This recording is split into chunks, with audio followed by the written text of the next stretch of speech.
The road ended without warning. One moment there was asphalt under the tires, cracked but steady. The next, gravel, then dirt. The car slowed on its own as if it knew better. Fog rolled across the hood in slow waves, thin and gray, brushing the trees like smoke that had forgotten how to rise. The village sat in a shallow valley between mountains. Pine trees circled it, tall and dark, their tops lost in cloud. Prayer flags hung from ropes strung between poles and rooftops. Red, blue, yellow, once bright, now faded. They did not move. There was no wind. I parked near a stone well and stepped out. The air felt thin and cold, pressed lightly on my ears. Somewhere far off, a bell rang once, then stopped. I took out my recorder and turned it on. "This is Field Log 1, I said, my voice sounding too loud. Location: unnamed mountain village. Purpose: documentation of fading folk rituals." The red light blinked back at me, steady, obedient.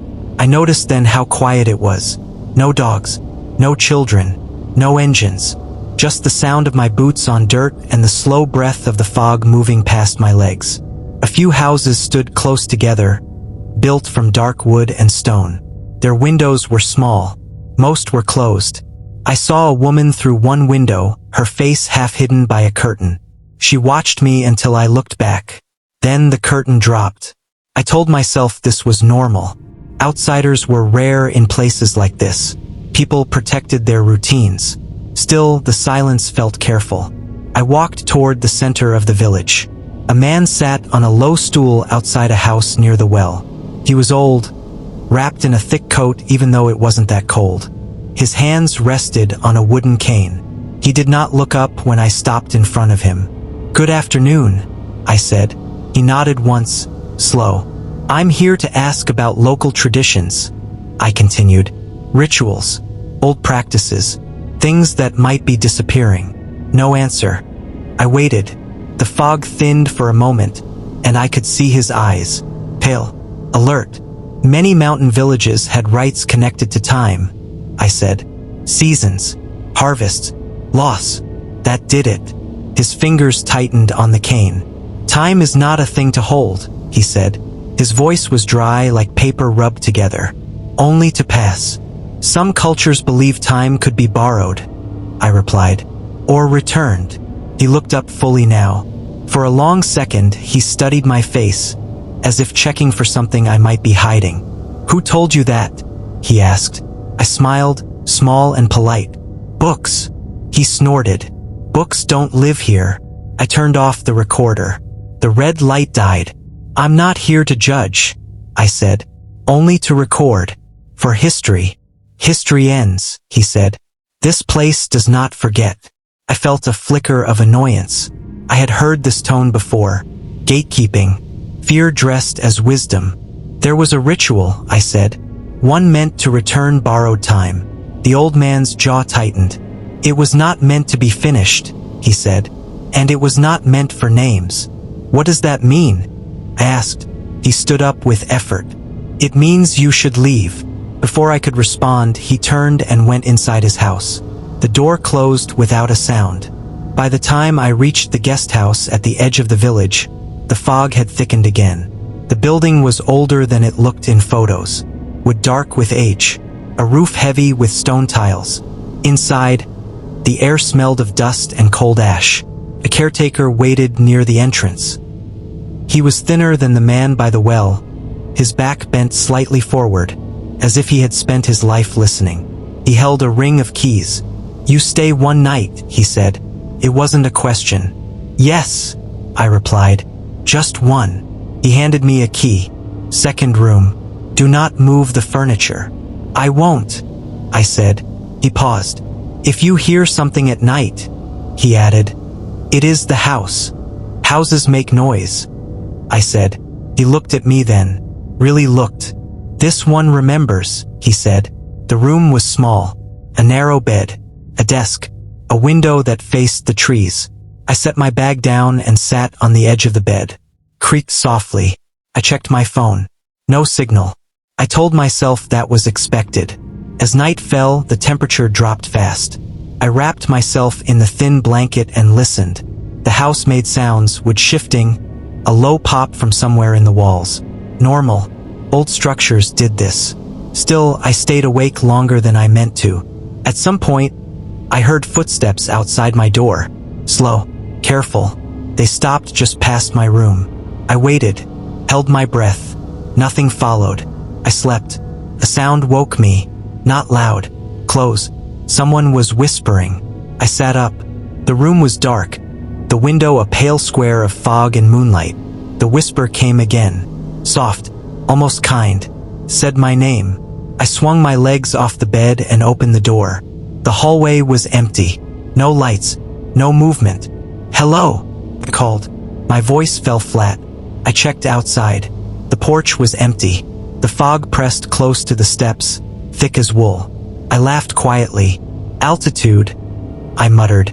Fatigue. Back in the room, I lay awake until morning. Daylight brought color back to the village. The prayer flags stirred slightly now, just enough to show they were real. I felt foolish for the night before. After breakfast, I asked the caretaker about the ritual. He was quiet for a long time. It was for those who lost something early, he said at last. A child. A year. A life that felt unfinished. Did it work? I asked. He shook his head. It returned time that did not belong to them. And the cost. He met my eyes. Someone always stayed. What do you mean? I pressed. He turned away. Do not finish it, he said. That is all. That afternoon, I searched the room for notes left by earlier visitors. I found nothing until I noticed the floor near the desk. One board sat slightly higher than the others. I knelt and pried it up with a pen. Underneath was a notebook. Old, leather cracked, pages yellowed. Some were torn out. The remaining pages were filled with careful writing. Symbols, steps, instructions that stopped halfway down the page. In the margins, someone had written the same words again and again, the ink dark and uneven. Do not finish. Do not say the names. It is already listening. I closed the notebook. Outside, the fog began to rise again, slow and patient, as if answering a call it had heard before. Morning light reached the village slowly, as if it had to ask permission first. I woke to a gray sky pressed low against the window. The fog had thinned, but it hadn't left. It rested between the houses, clinging to doorways and fences. The mountains stood closer than before, not nearer in distance, but heavier in presence. The notebook lay open on the desk where I had left it. I don't remember placing it there. I sat down and turned the page with care. The paper felt brittle, like it might crumble if I rushed it. The writing was neat at first. Clean lines, clear steps, symbols drawn with steady hands. Burn marks dotted the margins. Small circles, lines crossed through them, shapes that looked simple until you stared too long. Some symbols were marked with notes beside them. Burn into wood. Speak only once. The offering must be willing. The words sat flat on the page, plain and calm, like instructions for a chair or a table. Nothing dramatic, nothing warning. That bothered me more than if they had screamed. Several pages had been torn out. The edges were rough, uneven. Whoever removed them had not taken their time. I flipped ahead. The handwriting changed near the end. Letters leaned. Ink pooled where the pen had paused too long. It does not summon. Finishes. If you hear your name, do not answer. I closed the notebook and rubbed my eyes. Daylight should have cleared the weight from my head. Didn't. The room felt smaller than it had the night before. The ceiling lower. The air thicker, like before a storm. I told myself to work. By late morning, I was back in the village center. A few people stood near the well. They went quiet when they saw me. Not sudden. Not sharp. Just a slow pulling back, like hands slipping into sleeves. I approached a middle-aged man stacking firewood. "Excuse me," I said. "I wanted to ask about an old ritual practiced here. Something involving." He turned his back to me and kept stacking. I tried another house. A woman opened the door only a crack. "I'm documenting local history," I said. "There's mention of a ritual meant to return borrowed time." Her eyes flicked past me, toward the road, then back to my face. "You should not finish it," she said. "I'm not here to perform anything," I replied. "Only to understand." Her mouth tightened. "Understanding is how it ends." Before I could ask what she meant, she closed the door. The pattern repeated. Short answers, closed doors, eyes that refused to hold mine. The moment I said the word complete or finish, the air shifted. People found reasons to leave, to suddenly remember something urgent. Near the edge of the village, I saw an older woman sitting alone on a low bench. Her hands rested in her lap. She did not look afraid, just tired. I sat a few steps away. "My grandmother spoke of a right," I said gently. "One tied to loss." She nodded once. "Everyone loses. This one promised something back. It promised quiet," she said. I waited. She glanced at me, then at the trees. "You think it calls something," she continued. "Like a bell. Like a door. That's what the notes suggest," I said. She shook her head. "No. It finishes something that is already watching." The word watching sat between us. "You should go," she added. Her voice dropped. "Before it knows your shape." That night, sleep came fast and heavy. I stood in a wide, open space under a dark sky. Ash covered the ground in a perfect circle around me. It reached my ankles, soft and warm. The mountains leaned inward, their peaks bending like shoulders under weight. I tried to step out of the circle. My feet sank deeper.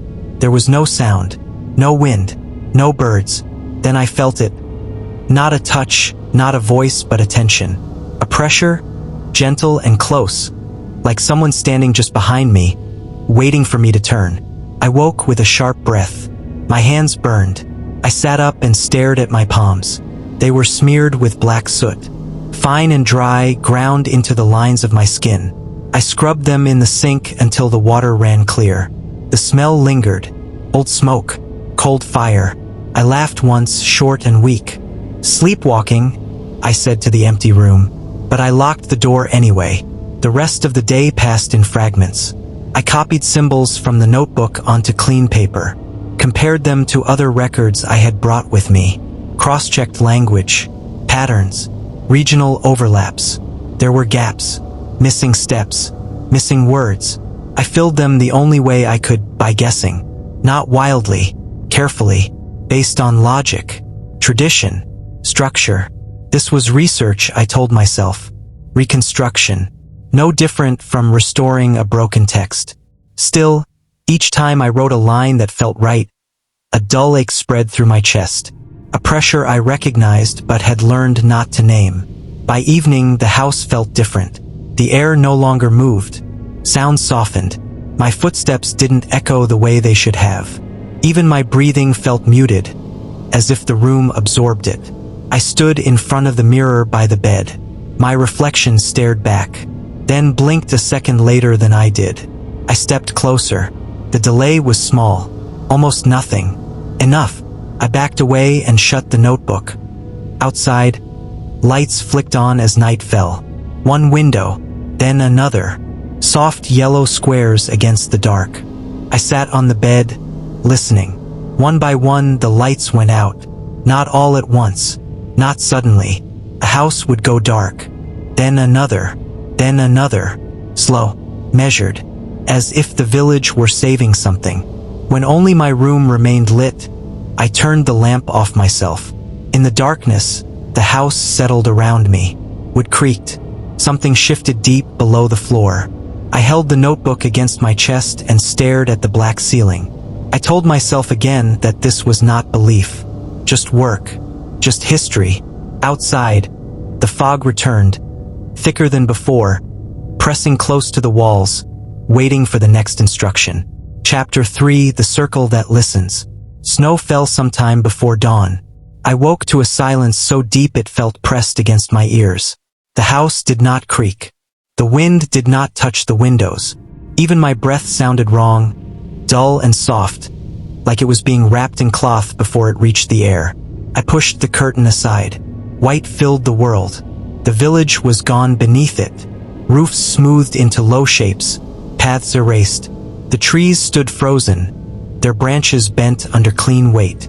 Snow kept falling, slow and steady, like it had nowhere else to be. I tried the door. It opened only a few inches before stopping. Snow packed tight against the frame. I pushed harder. Nothing moved. I stepped back and laughed once, sharp and short. "Of course," I said. The radio on the desk flicked on by itself. Not music, just static. A soft hiss, even and calm. I turned the knob. No station came through. Only the hiss grew louder, then softer, as if it were breathing. I shut it off.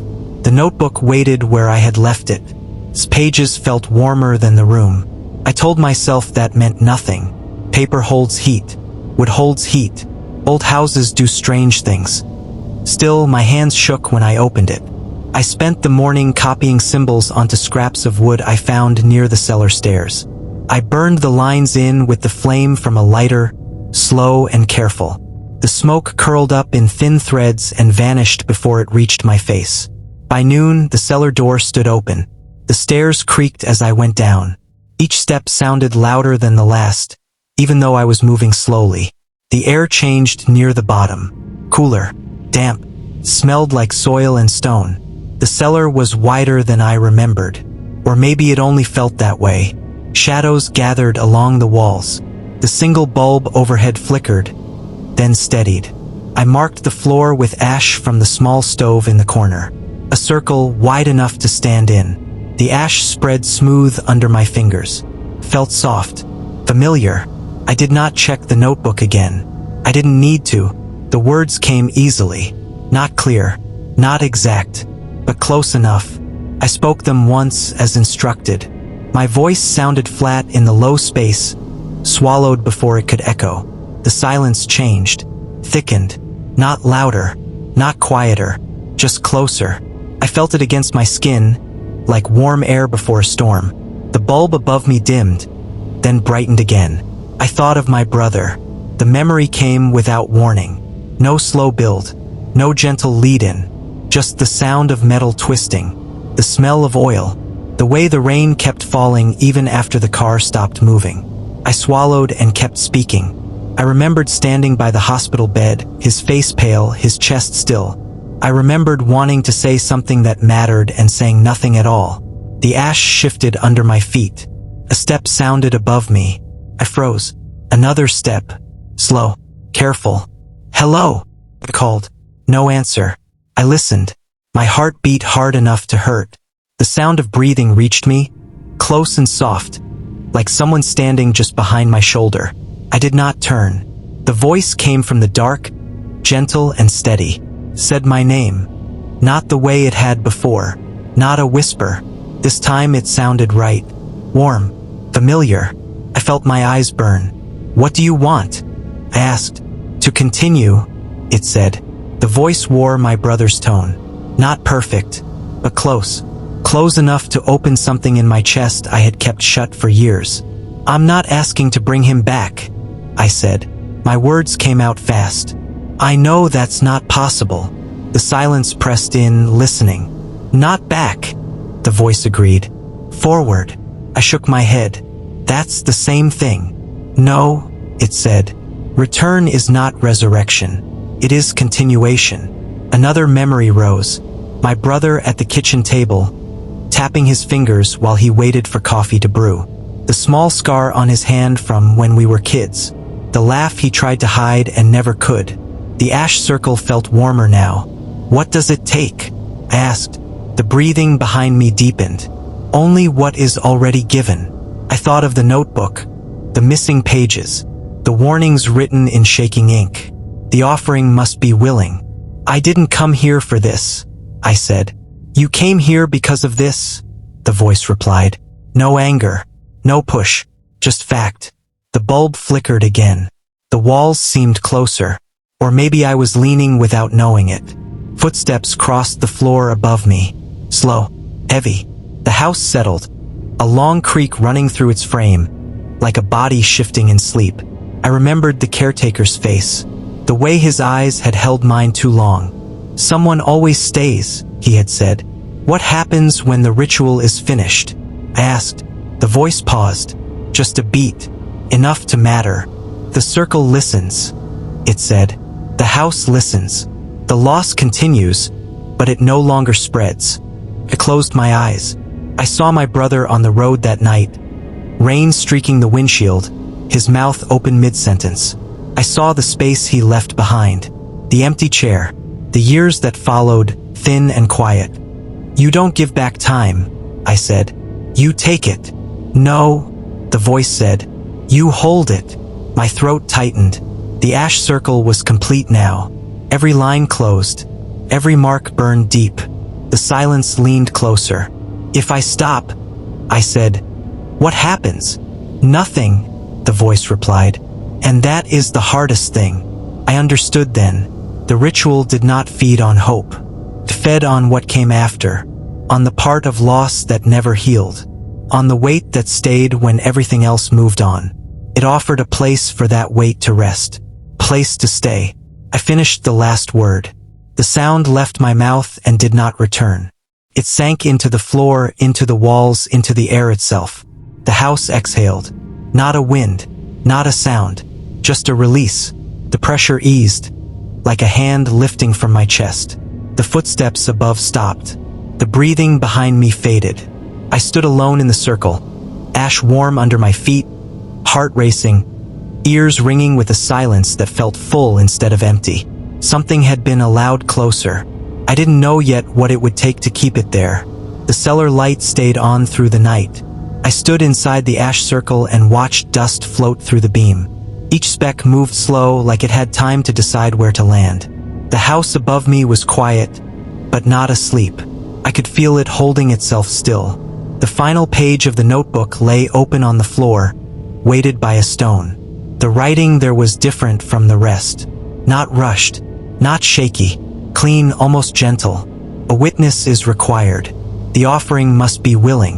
Speak the last line only when you are ready to remain. I read it again, then again. The word remain pressed against my chest. Remain where? I asked the empty cellar. The presence did not answer with words. It answered with closeness. The air warmed. The smell of ash softened into something like old wood after rain. "You wanted a witness," I said. "That's me." A pause, then a feeling, calm and steady. "Yes." "And the offering?" I asked. The light dimmed a fraction. "You have already brought it." I shook my head. "No blood. No object." "No." "Consent," it said. The word slid into place, quiet and exact. I stepped back. The ash shifted, whispering against stone. The circle held. "You never needed a sacrifice," I said. "You needed permission." The presence did not deny it. Images began to form in the dark. Not sharp, not bright, soft, like memories seen through water. I saw my brother standing in the doorway of my old apartment, rain on his jacket, smiling like he always did when he was late. I heard his voice say my name, not from behind me, but in front of me, clear and warm. I felt the pull then, not a yank, a hand held out, waiting. "This is what you offer," the presence said. Continuation. The cellar walls faded. The ash circle thinned. I stood in a kitchen that smelled of coffee and toast. Morning light filled the room. My brother sat at the table, tapping his fingers, waiting for the kettle. My chest ached with the weight of it. "This isn't real," I said. "It is sustained," the presence replied. "As long as you are." The scene widened. Days passed without breaking. Laughter returned. Silence filled with sound. The empty chair stayed occupied. The years that had gone thin grew thick again. I wanted to stay there. The thought came easy, without shame. Then the image shifted. The village returned, clear and bright under daylight. I stood near the well where I had first arrived. People moved through the square. They smiled. They spoke. They passed me without seeing me. A woman carried a basket of bread. A child ran past her, laughing. The caretaker stood by the guest house door, younger than before, his back straight. "Look closer," the presence said. I did. The woman's basket was empty. The child made no sound. The caretaker's eyes were hollow, fixed on nothing. They are here, I said. They are continued. The presence corrected. The village was full and empty at the same time. Lives moved, but something vital was missing. Like a photograph with the faces rubbed smooth. Others finished, I whispered. Yes, they agreed. Yes, they stayed. A feeling passed through the space. Not pride, not regret, simply fact. They did not die, the presence said.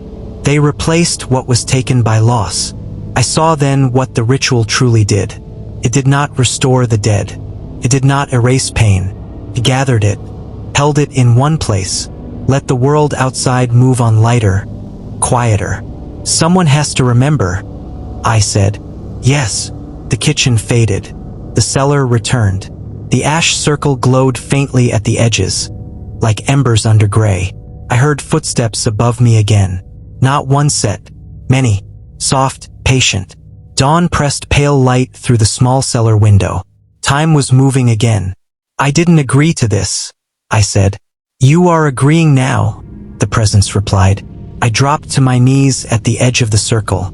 The ash stained my hands. Warm, familiar. I can stop, I said. I can undo the last line. The presence drew closer. The air tightened, not in threat, but in attention. You can, it said. I reached for the notebook. My fingers hovered over the page.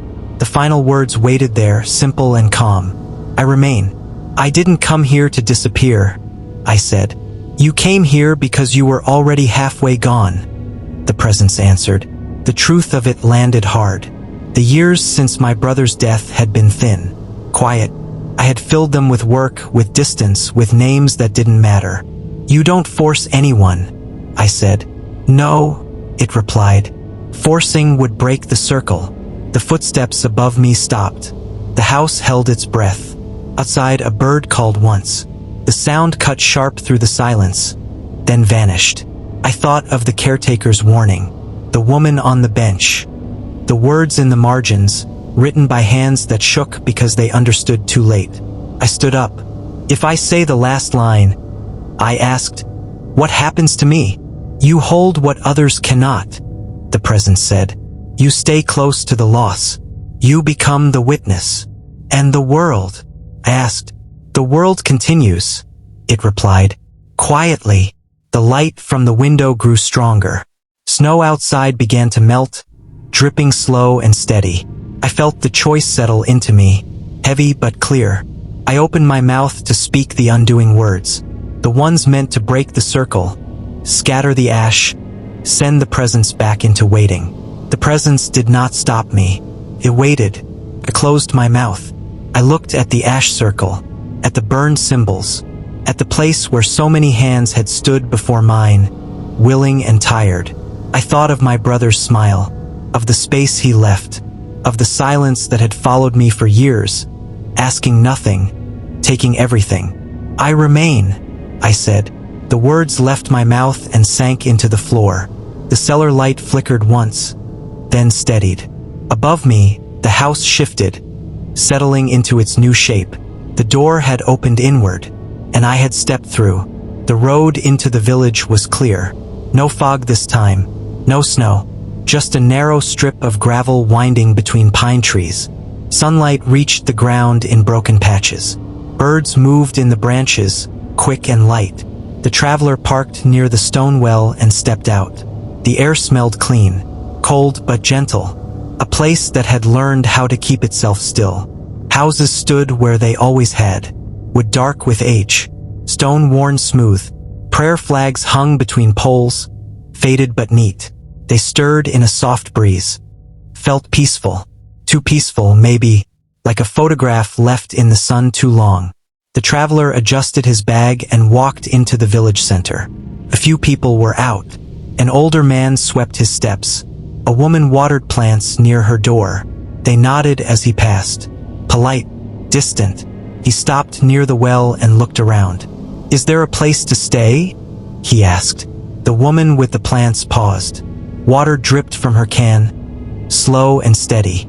There is a guest house, she said, at the edge. Is it open? He asked. Yes, she replied. Then, after a moment, for one night, he thanked her and walked on. The guest house looked unchanged. Same roof, same narrow windows. The door opened easily. Inside, the air was cool and dry. Dust lay in thin lines along the floor, undisturbed. An old caretaker waited near the stairs.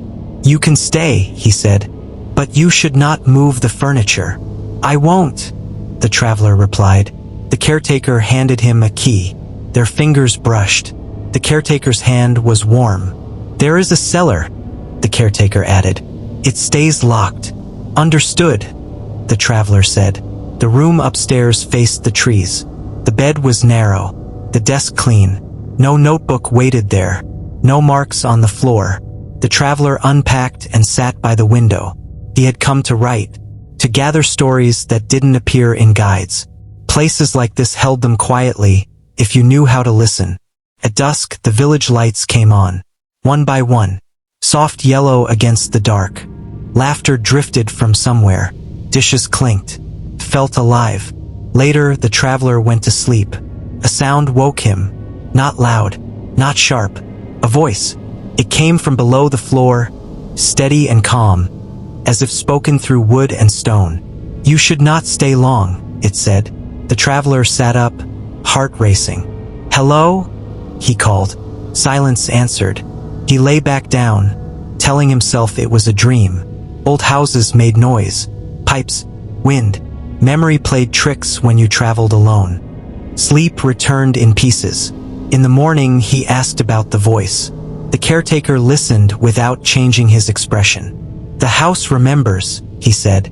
"Remembers what?" the traveler asked. "Those who stayed," the caretaker replied. Over breakfast, the traveler spoke with others. Careful questions, light ones. He mentioned folklore, rituals. The room cooled. A man near the door shook his head. "That was long ago." A woman stirred her tea and said, "Some things are finished because they must be. But others?" the traveler asked. She met his eyes. "Others are finished because someone stayed to finish them." Later, walking through the village, the traveler noticed small details. A house with no photographs in the window. A bench worn smooth, never used. Names carved into wood. The last letters faded. "Who lived there?" he asked an old man, pointing. The old man squinted. "Someone," he said. "A long time ago. That night." The voice returned.